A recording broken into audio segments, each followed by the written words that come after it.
অনেকেই বলে বউ যদি বেশি বাড়াবাড়ি করে তাহলে জুতা হাতে নেন।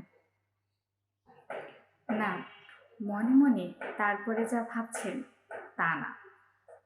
জুতা হাতে নিয়ে আস্তে করে বাইরে গিয়ে দরজা খুলে জুতো পরে ভেগে যান। কিছুক্ষণ বাইরে থাকেন, তারপর মাথা ঠান্ডা হলে ফেরত আসেন। বস, দ্যাটস আ রং কনসেপ্ট। যদি আপনার বউ আপনার সঙ্গে ঝগড়া করে, যদি আপনাকে পেশে, তাহলে চুপচাপ বসে বউয়ের পেশানি খান। শুনুন, বউরা যদি একবার মন থেকে সব কথা বাইর করে দিতে পারে, তাহলে জানে শান্তি পায় তারা। জামাইরে ঠিক মতো ক্যাঁচাইতে পারলে প্রতিটা বউ মনে মনে এক ভরি সোনার গহনা কেনার মতো শান্তি পায়। সো তাকে সে থেকে বঞ্চিত করবেন না।